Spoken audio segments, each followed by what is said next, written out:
McDonald, Bill Baldwin, John Tamny, and Bruce Jepson. So, Steve, why is it so important to do it quickly? Because you got to get this economy roaring again, David. That gives you political capital to do the other things that need to be done with this economy and with our country and our security. So go with big tax cuts, including tax rates. The lower the tax rates are, David, the more prosperity we get. If you go with small stuff at first, it's very hard to bring the subject up later. We should have learned that from 1986. Tax simplification, we're told more was coming. 30 years later, we never got it. That's right. We're still waiting. Well, Bruce, I'm sure you're against the kind of tax cuts that Trump is talking about, but there are some Republicans who happen to agree with you. Well, here's the deal. I somehow wonder about I don't know what the adversaries are here, because the party of Reagan not only seems to, with Donald, loves the Russians, but they love ballooning deficits and are escaping fiscal conservatism. I don't know how he's going to pay for all this. He talked about the wall. He said to Paul Ryan he wants to pursue the wall. He wants to do all this stuff, and I just don't see how he's going to pay for it. Well, deficits in the debt are way up under Obama, too. But, Elizabeth, the fact is that some Republicans think it's more important to go after the debt, to cut the debt before you have tax cuts. Listen to what Mitch McConnell had to say. My preference on tax reform is that it be revenue neutral to the government. And revenue neutral is kind of code word to say hold back on it until you get the cuts in spending first. Yeah, I mean, come on. I mean, they never look at the issue that it's government spending is holding a lot of things up. Steve's absolutely right. You got to go full bore 100% on this in one shot. Immediately. Ronald Reagan was up against this too. You guys know this. Basically, if you don't do the tax cut the way that Trump wants it, you're going to have people like Mitch McConnell and Bernie Sanders and Charles Schumer stepping in saying, basically you got to have it paid for, so they're going to raise payroll taxes, taxes on booze. That's exactly what happened with Reagan to pay for Social Security. Exactly. It's strange bedfellows that this makes. But what happened, Bill, back in the 1980s, there was a 1986 tax reform that Steve talked about, in which the rates came down to 28%. Look what happened. Everybody said, Dan Rostenkowski, all members of Congress said, we're going to lose revenue as a result of tax cuts. In fact, revenue increased 34% when you lowered tax rates. Well, I would love to see some gift that magically pays for itself, but the reality is that cutting taxes without cutting spending is just voodoo economics. I just showed you the figures. Let me explain how. There's two ways for the government to sap resources from the productive part of the economy. It can take cash out of your wallet. That's a tax cut or a tax increase. Or it can steal your credit card. Steve Forbes wants them to steal your credit card. John Tamny, what happened in the 1980s, and there are many examples other than the 1980s, 60s, going back to the 1920s, for God's sakes, where you lower tax rates, that brings more people into the economy and revenues actually increase. Yeah, Bill's refusing to believe actual statistics. History shows that when you cut the rate of taxation, revenues actually go up. I don't like the revenue aspect of it, but it's true. Trump is making a mistake if he doesn't spend this political capital now. As Steve says, if you don't go big now, it's going to be much harder down the line. Right. After that, I don't see why the American worker needs to make sure that Congress has enough money to spend. We have a spending problem, not a revenue problem. Right. Well, we also have a tax problem because taxes are too high. Steve, we have the highest corporate tax in the world. Some people are saying we should just focus on corporate tax versus deal with the income tax cuts later. What do you say to that? Politically, that's a loser, saying you're going to take care of business first and people second. You do both at the same time, and there's no reason why you can't do both at the same time. Get that corporate rate down to 15, drastically reduce personal tax rates, clean up the code. Go for it all. When you have the political capital, when the American people will support it. And I can't stand the idea Republicans are taking these green eye shades from the 1950s out of mothballs and putting them on again to say, don't do anything to reduce spending and the deficit. Right. That's code for nothing will happen except more spending. Well, I want to switch to EMAC on this because you know those folks with the green eye shades quite well. You go over the figures. There are these pencil pushers, these folks who just look at the revenues, don't think of the extraordinarily stimulative effect of tax cuts that gets people back into the economy and it increases revenues in the long run. It's the pencil pushers versus the entrepreneurs. Yeah, and the economists who make weathermen look good. So they exist in the D.C. boomtown. And because why is D.C. in a boomtown? This is where these guys exist, David, because D.C. spending, right? And so they have no clue what the little guy out there is faced with. I think if they did this immediately, wow, Trump's approval ratings would soar. He's got to seize the moment now, do it all in one shot. Bruce, I tried it with Bill. I'm going to try it with you. How do you explain the fact that in 1986, the tax rates came way down, the top marginal rate came down to 28%, and federal revenues grew from 1986 to 1990 to $1 trillion from $769 billion? I mean, that's a 34% increase. Why did that happen? Well, I do believe that there was, back in the 80s, there was some entitlement reform, and you're not hearing any of that out of Donald here. He doesn't want to do anything with Social Security or Medicare, and the Obamacare, the Affordable Care Act, does reduce Medicare spending, which people don't forget. So you're not answering the question. Not doing anything. He's not doing anything for it. John, go ahead. Well, Bruce is not answering the question about revenues, but I think the bigger thing that we've got to focus on, if Republicans can't do this, if they're not men enough to say it's important for all individuals to get to keep more of their income, right, what are we electing them for? This is crucial. Yeah. Don't go small on this. Why should we trust you with anything else if you can't even get tax cuts right? And by the way, David, it's not just GDP. It's what makes that GDP possible. In the 1970s was a decade of stagnation. 1980s, a decade, in the 1990s, decades of innovation. Silicon Valley became a byword for cutting-edge innovation. Right. That's how you get a higher standard Change of living. The whole the new economy, things that come along that we don't see today. That's crushed by high tax rates. Bill, there was another thing that happened in the 1986 reform, which is a lot of deductions were ended. That is, businesses, yes, they had lower tax rates, but they couldn't take all these advantage of all these special deals that had been cut. That led to a lot more revenue coming in. Doesn't that make sense logically? Yes, it does. We should not have so much crony capitalism built into the stupid tax code. However, I'm with the deficit hawks. We're the brokest nation on earth. We're 19 trillion underwater. We're living off the Chinese. That can't go on. Steve? The way you fight a deficit is with prosperity. That means more revenue. I'd like to return the revenue to the people, but if you're worried about the debt, increase revenue. And we saw that by the late 1990s. We were reducing the national debt because we had a strong, prosperous economy thanks to the Reagan tax cuts. Well, and Emac, that's the point that Tammy makes too, which is that it's our money. The people know how to deal with it much better than government does. That's exactly right, and that's the attitude that I think that, and Trump has, by the way, Republicans in both houses. That's what they need to take right now. Look at what Kennedy was up against. Even the GOP back then was saying you need loopholes for the incentives, right? Kennedy said no way, lower the rate, and the economy boomed. Don't wait, do it now. Coming up next, the number of government rules and regulations just hitting a record high. Now, some here asking if Trump's plan to cut 2 regulations for each new one is really enough to unwind all that red tape. We debate it coming next. For the first time ever, our Federal Register, the official database that lists all our federal rules and regulations, has topped 90,000 pages. And with thousands of those regulations reportedly costing us more than $700 billion since President Obama took office, John, you say President-elect Trump needs to do more than cut 2 rules for every new rule. Yeah, I love that he's pushing a deregulation plan, but I just don't think he's taking it far enough. With regulation, we can't stress enough that we're asking those who could not get jobs in energy, pharmaceuticals, medicine, finance, and banking to police those who could. And so it never works. All regulations are a tax that never achieves any kind of positive outcome. And Bruce, this is really clogging up our economy. The Competitive Enterprise Institute come out with a new study saying that there are 35 regulations for every new law. And here's specifically what they said happened just last week, which is 2 weeks ago, actually. 65 new final regulations were published in the Federal Register. That's the equivalent of a new regulation every 2 hours and 35 minutes. Isn't that too much?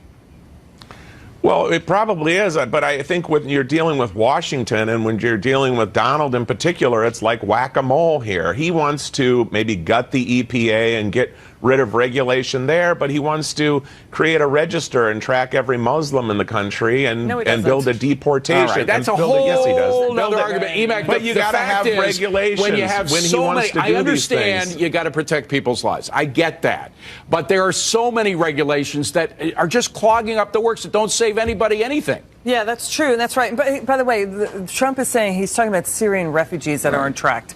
Let's just be clear. He's not saying track every Muslim. That's not fair. So yes, and the problem right now is you're going to have New York State attorneys general like Eric Schneider saying we're going to continue to sue no matter what Trump does with regulations. They're going to sue the EPA to get more regulations. So he's up against it. You remember what Reagan was up against with Howard Baker saying her tax cuts a riverboat gamble and Bob Dole undoing his tax cuts? I think Trump is up against it. I think he should give him a shot at trying to cut this back. Well, Steve Forbes has devised something that I think is very clever, really putting Congress on the spot if they want to create new regulations. Go ahead, Steve. That's right. If it's going to cost the economy more than, say, $50 million or $100 million a year, an agency can't do it on its own. It has to go before Congress, and Congress has to pass it.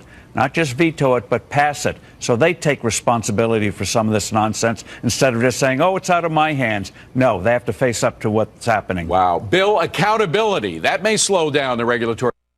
Not only that, I agree with this totally. I think we should go further. Let's repeal 3 federal criminal statutes for every new one that gets enacted. So if the federal government wants to make it a crime, some hate crime legislation wants to be added to the books, they have to repeal the law that makes it a felony to fill in a dirt puddle in your front yard. And let's John, trade it off. As always, and you know this living in Washington, as always, there is personal interest. These regulations weren't just created to save people's lives by do-gooders. They were created by people that had a vested interest in some of these regulations because they get either money or more power out of it, right? Yeah, usually a lot of regulations, particularly in the commercial area, come from businesses who want to keep new entrants out. And that's the first thing. But the other thing we've got to stress, regulations don't make us safer. It's not as though regulators are always the first people to the scene of the crime. Look back to 2008. It was market sleuths that figured out what was wrong with banks. Regulators were the last there. If they had a clue about the future, they'd be earning billions as investors. They would not be working as regulators. Right. And Bruce, come on, you live in Chicago. You know how politics works. A lot of these regulations, they're not just to make people safer. A lot of them are to make some rich people richer and some powerful people more powerful.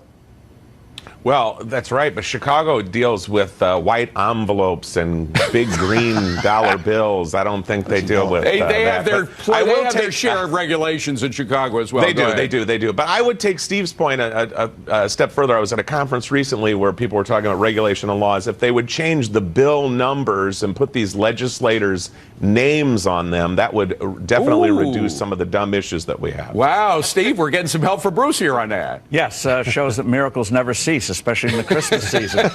Christmas time. But the regulations, David, are also written in vague ways, so if they want to get you, they can. So that's why it should be 20-1 instead of 2-1. One of them, though, crazy one, is on mixed nuts. If you buy a can of mixed nuts, the picture on the label has to be, nuts have to be in descending order of weight.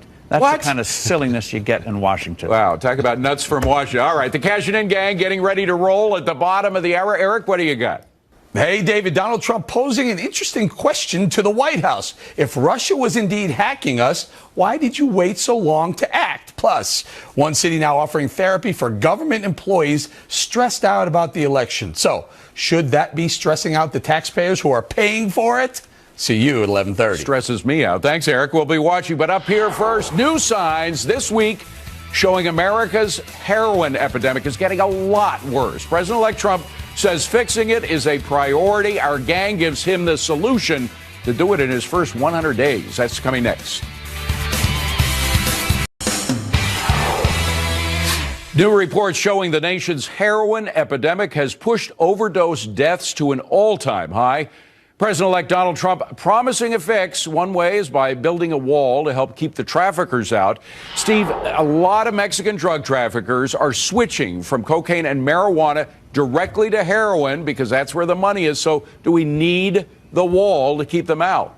David, a wall would be a good start. That kind of enforcement is never a waste of money. And having a better economy so you don't have so much despair in the land. School reform is good, too. But only, David, this has to be a citizens' movement. 200 years ago, we had massive liquor problems in this country, alcoholism.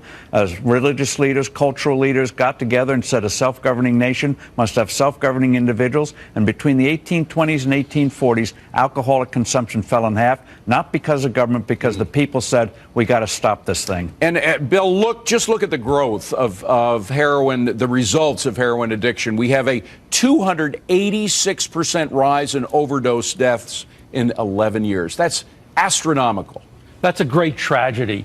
But the height of the wall and the amount of barbed wire you have on top of it will have no effect on the amount of heroin that gets. I can think of two things that will. They're both difficult. They're both expensive. One of them is more infiltration of drug gangs. And the other one is more chemical snifters, ion scanners that can pick up these things on the borders. Okay. There are some very specific examples of how to deal with it. John, you're shaking your head no. Why?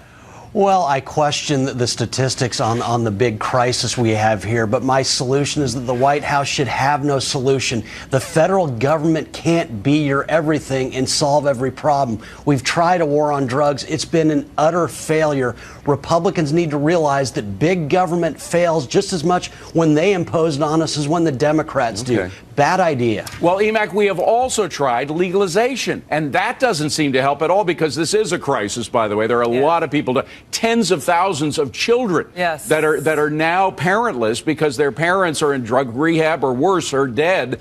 But it does coincide with this legalization of marijuana and other drugs process. Is there a link? Yeah, you make a great point. You know, children pouring into foster homes in states across the country. This is a national tragedy. The issue, David, too, is look at what's happening in Mexico. They're decriminalizing heroin. Ireland moving to decriminalize small amounts of heroin. So many people I've talked to in the FBI say do not legalize drugs. When you do it, I'm not talking about marijuana. I'm talking about the hard drugs. If you do that, it leads to addiction. And now they're seeing that problem in Ireland and other countries. Bruce, I know you're always poo-pooing Trump's dealing with Mexico, the way he deals with Mexico, but still, this stuff is just pouring across the border. It's now a lot cheaper to buy heroin than it is to buy these pills that have opioids in them. It's a big problem, and the addiction problem is even bigger. But I will one-up you that one of the things Trump has to get his focus beyond Mexico, but because we have a huge problem developing where Chinese suppliers are shipping synthetic drugs and synthetics fentanyl into our system, which is a huge problem. And you could get drug companies and people who know this stuff is coming in to work with the government to get rid of it. And more broadly, when it comes to addiction, you have to treat mental health and addiction like you do regular medical treatment. Steve, to the first point that Bruce made, I think is a very good point. The fact is that there's a lot of overprescription of pain medication. It has opioids in it. People get hooked on it. Their kids steal the drugs, and then they switch to heroin because it's cheaper.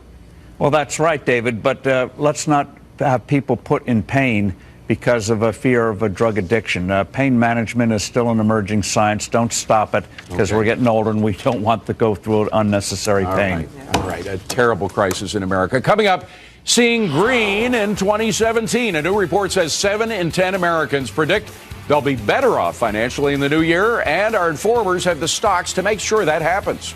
We know you're watching. We'll see you there on Monday. Meanwhile, we're back with the picks to help make you better off in the new year. EMAC, mid-cap collection of stocks. T. Rowe Price, mid-cap growth. I like it, especially if Trump cuts corporate tax rates. That'll make these guys pop. So, Bill, mid-sized companies. This one costs exactly 11 times as much as a comparable index fund. All right. You like real estate, Vornado real estate, right? Its real estate happens to be in New York and D.C., which are the two cities that are cleverly parasitizing the rest of the economy. All right. But it is pricey real estate, EMAC. It is pricey, and it's a narrow focus on those two markets. I kind of like it, though. Thank you very much. That's it for Forbes on Fox. Have a great weekend. Thanks for watching. Keep it right here. The #1 business block continues with Eric Bolling. Donald Trump firing back against Democrats who some say are using the alleged Russian hack to try and delegitimize his election win. The president-elect saying, if Russia or some other entity was hacking, why did the White House wait so long to act? Why did they only complain after Hillary lost? And did President Obama admit Trump is right by saying this? I think there is no doubt that when any foreign government tries to impact the integrity of our elections, that we need to take action, and we will.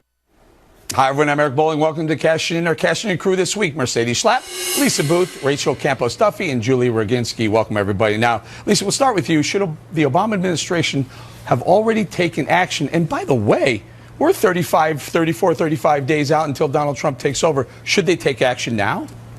Well, they should have taken action, and that's why I think there's this viewpoint that seems to be largely political. And by and large, you look at the messengers who are pushing this narrative that the Russians tipped the election in favor of Donald Trump. They really lack credibility. It's either Nancy Pelosi's daughter who is pushing this message from the electors, Hillary Clinton's campaign themselves, who were really critical of Donald Trump's comments and concerns over voter fraud and, wanting to see the election results.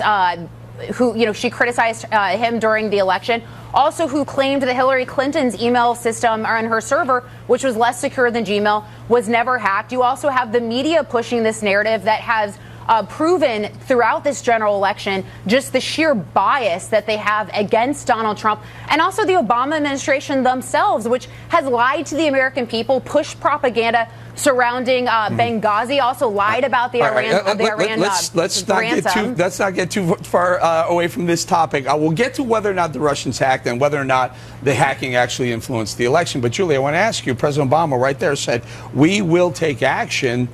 What type of action do you think he will take? Well, it's getting late in the game for him to have taken action. I wish that Mitch McConnell and others had joined him in a bipartisan manner when he asked to do this and put out a statement back during the election saying that the Russians are hacking. Look, there's no disagreement that the Russians hacked in our intelligence community. The only disagreement appears to be what the purpose of the hack was, whether it was to help Donald Trump or just to delegitimize or to have people lose faith in our political institutions. The fact that they hacked is something that across the board all intelligence agencies agree with. What is President Obama intending to do? What could he do? What should he do? Here's what he should do. Why would he do anything now? Well, I have no idea what he intends to do. I obviously don't know. What are the options? Here are the options. I would immediately impose sanctions, further sanctions on Putin's inner circle, not on the Russian people, but on his inner circle, who do a lot of banking in the West. I would suspend their right to travel to the West, to EU countries, or to the United States. A lot of them have real estate here in New York where they park their money.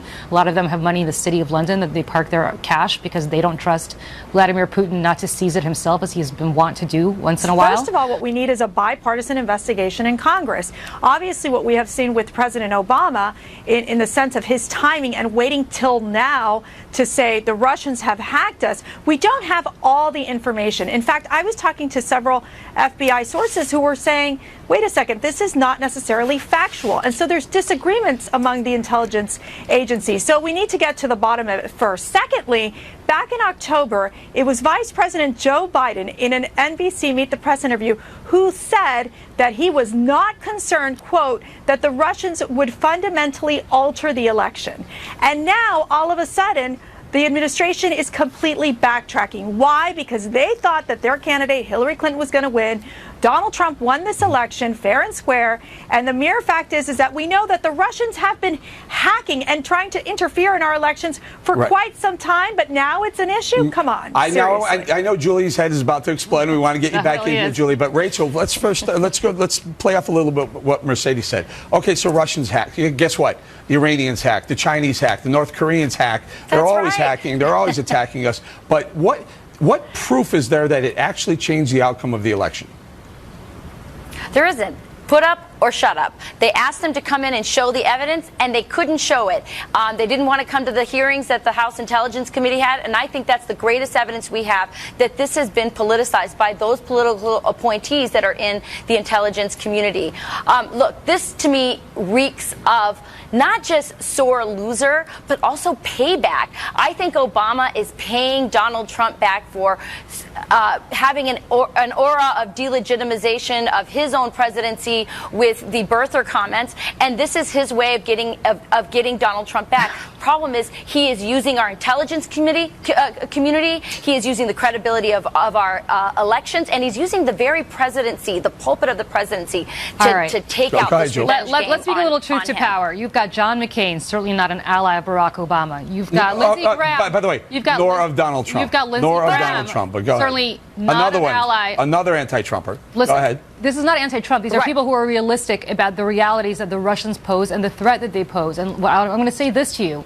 If you don't think that the Russians and Vladimir Putin, if they do not get any kind of penalty for this, are not going to be emboldened to one day do the same thing to this president or to the Republican National Committee, they will. Hold on. President Obama has turned a blind eye to the aggression of Russia, China, and Iran throughout his presidency. He also meddled and tried to out Benjamin Netanyahu in the Israeli elections. Further, Department of Homeland Security said that the American electoral system is too decentralized for Russia to try to hack the system. Also, Loretta Lynch We can't just throw this out there. This week, Julian Assange went on with Sean Hannity and said, guess what? Those emails weren't hacked. They were leaked to us. Mercedes. How did you think they got Mercedes. them? How do you think they got them? Okay, but let's try to find solutions instead of screaming at each other. The solution here is if we do move on a bipartisan investigation, I think that makes absolute sense. It's something that I could see Mitch McConnell calling for. I could see the Democrats coming into moving in that direction. With that being said, it is troubling that you have, for example, one of the senators who was on the Intelligence Committee who requested a meeting and a briefing from the CIA, and the CIA is not giving the briefing. This is also happening in light of the fact that the electors are about to vote December 19th, which brings into question where they want these what they call the Hamilton electors want to have these intelligent briefing before voting. Quite frankly, this was an issue that the Obama administration failed to address in a timely manner. Right, and now, I do believe you seek and try to find solutions to figure out how you deal with cybersecurity in the United States, because the issue could be bigger, which is that of attacking our power grids, of attacking our railroads, etc. This is it. Go ahead, Rachel. Well, it was under the Democratic administration that the Russians got away with murder, going into Crimea, the inhumane actions they're taking in Syria, the red line. Why would they want a strong guy like Donald Trump in? Why wouldn't they? It just doesn't make sense. Are you kidding? Donald Trump, who didn't realize when he was asked whether the Russians had already gone into Ukraine, Donald Trump, who's talking about potentially lifting sanctions on Russia after everything they've done, Donald Trump, who thinks that there could be some sort of accommodation with their ally, Bashar al-Assad. Donald Trump, who basically has talked about weakening NATO. You guys, this is the one issue. Information influence the election in any way. Let's put it to you this way. You cannot possibly say that Donald Trump. I think we touched a nerve. I think we found a very, very hot topic. I can't believe the Democrats are being hawkish on Russia. Under the President Obama, it has been the weakest administration. We're going to leave it with this. Remember what President Obama said to Mitt Romney at a debate? He said, hey, Mitt, about Russia, the 80s want their foreign policy back. He was wrong and he was wrong about that. Yeah, all right. That's right. Coming up, call it a Trumper tantrum. America's largest city now offering therapy for government workers stressed out over the election results. And guess who's paying for it? This one may stress you out. A new report says New York City Mayor Bill de Blasio is offering therapy to municipal workers who are feeling distressed or vulnerable about the Donald Trump victory. Workers are being told to call a taxpayer-funded hotline. Now, Mercedes, I'm going to start with Mercedes on this one. This hotline is a vital resource for people with legitimate problems. Should it really be used for people not happy about the election? We can't control what it's going to be used for, Eric, the hotline, but I mean, come on. Really? Are we seriously talking about post-election stress? The best part about it was the press secretary from the New York City said, he literally, quote, said, it's not only about post-election stress, throw in the holidays and it's even more stressful. So not only is it post-election, Eric, it's Christmas, it's the holidays, it's holidays shopping, it's causing all this anxiety. My So goodness. it makes me very nervous. No, Rachel, so this hotline is for people with legitimate problems. Now we have municipal employees who are upset about the election are going to be flooding the hotline, maybe taking resources away from people who need that hotline. Absolutely. If I was a New York taxpayer, I would be furious. But look, when Republicans lose, Eric, they accept the results, they reflect on it, and they come back stronger. Democrats have not figured out in politics that when you lose, you don't get a second place trophy, you don't get a juice box or a therapy dog. And I think that this is what's happening here. And by the way, this is going all the way to the top. It's not just Obama now. I think de Blasio should send some of these New York taxpayer therapists to Michelle Obama, who this week was on Oprah Winfrey, will be on Oprah Winfrey's show saying that Donald Trump is not a grown-up, saying that we've all lost hope. We'll know what it's like to not have hope now that Donald Trump is the president. This has been classless, right. And frankly, I think it's totally wrong of the Democrats to not get with the program. Let's hear from a Democrat. Joel, your thought on using resources for employees who are a little. I've been a little depressed about the outcome of this election. I don't think my depression needs to be, minimized here, my friends. But the same way I think some of you are very depressed. Back in 2012, I was in the green room on election night with some of you, and you didn't seem too happy when Obama won. So look, the resources already. We weren't using taxpayer dollars to do that, though. The resources already exist, right? The service exists for municipal employees. What the source of their depression is really none of my business. If they are depressed about the fact that their dog died, or that they are stressed over their Christmas shopping, or that they're stressed because they can't make ends meet, or they're stressed about the outcome of the election, that is between them and the therapist. It's not for us to say. I will say I don't think it's right of Bill de Blasio to have made this a partisan issue and to say that some of you may be distressed over the outcome of this election, because that makes it partisan, and I think that's very wrong, because there are just as many people, maybe not as many, but some people who I'm sure are thrilled about the outcome of this election. So I don't think that part is right. But preventing them from using these resources that they already have. Resources, Lisa. Resources are a finite entity. If someone's using them, that means someone else is not getting them, or they're going to have to pay for someone else is going to have to pay for them. Lisa. And I can assure you that I didn't need a puppy, a cry-in, or a hotline when President Obama won the election. I can assure you that much. But this just looks like another effort from the left who can't accept the outcome of the election. They've blamed everything from racism to sexism to fake news to the Russians now as the excuse for their loss. But this is unsurprising coming from a liberal like de Blasio, who has done everything from, wanting to fine businesses for not using gender neutral terms to, now is trying to delete the information of illegal immigrants to try to protect them from President-elect Donald Trump's incoming immigration policies. La land here in New York City. It's crazy what's going on here. I really want a puppy. I want a puppy too. I do want a puppy. Enough with the temper tantrums. When it comes to saying Merry Christmas at work or at the mall, did Donald Trump just put the PC crowd on Santa's naughty list?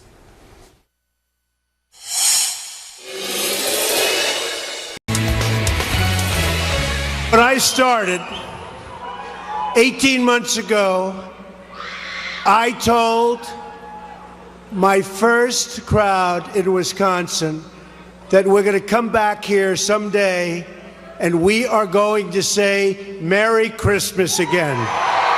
Merry Christmas. So Merry Christmas, Evan. Happy New Year, but Merry Christmas. Yes. Take that, PC crowd. President-elect Donald Trump promising America will start saying Merry Christmas again when he takes the Oval Office. Now, Rachel, is the war on Christmas finally over? Well, it's a start. I really think that this tour with its little sign is a signal and a return to our national heritage and our traditions. I think it's great. I detest winter concerts, giving trees. Merry Christmas to you, Eric. A Merry Christmas to you as well, Rachel, and Mercedes. Merry Christmas to you. Have we won the war on Christmas finally?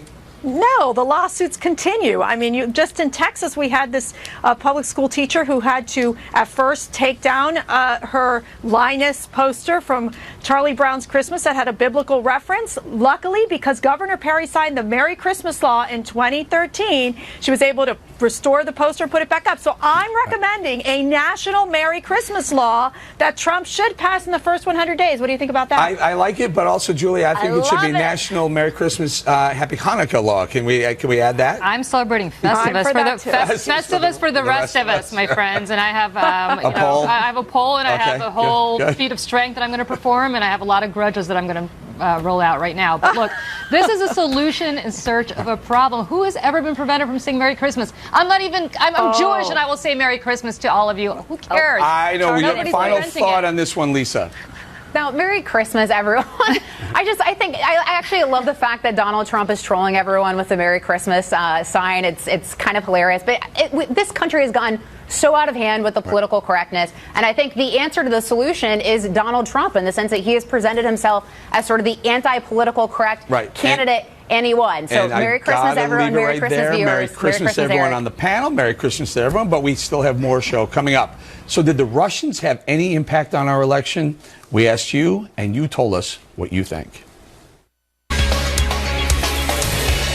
I want to say thanks to our Cashian crew for joining us. Great week, everybody. Okay, time to wake up, America. Just this week, a House Intel Committee meeting was canceled. It was supposed to be a closed-door briefing on the alleged Russian hacking and whether that influenced U.S. elections. So, why was the closed-door meeting, on-the-record meeting, canceled? It was canceled because the CIA refused to make available any intel official to that committee. It begs the question, did the CIA, after claiming to have proof the Russians hacked and therefore influenced the outcome of the presidential election, did they find new evidence that may have reached a different conclusion, that the Russians likely did not influence the outcome of our presidential election? Congressman Peter King flatly accused the CIA of playing politics. Meanwhile, 59% think Russians had no effect on the outcome of the election. So let me get this straight. Just after the election, Hillary was so distraught, she refused to come out from her hotel room to concede. There are even reports she blamed campaign manager Robbie Mook and top advisor John Podesta. I guess it was their fault she lost. Then 2 weeks ago, it was FBI Director James Comey's fault. But Comey was their hero the weeks before the election when he recommended no indictment of Hillary Clinton for her email scandal. After that duck didn't fly, last week voter fraud became the reason for the landslide loss by Hill. Oops. After a recount, Trump actually widened his margin of victory in Wisconsin. Pennsylvania threw the towel in as well. This week it was obvious. It was the Russians. Well, here's a bowling opinion news alert. The Russians didn't elect Donald Trump. America did. So just stop. Come on, anti-Trumpers. It's over. You lost. Quit whining. I'll say it again. No one told Hillary to coin the term deplorables, and Donald Trump had nothing to do with Obamacare premiums skyrocketing the election week. Those two events took down the worst candidate to ever run for president. Not the worst person. Well, maybe, I'm not sure, but the worst candidate, certainly. The worst candidate. Now, can we get back to the business at hand? Making America the superpower we once were, economically, militarily.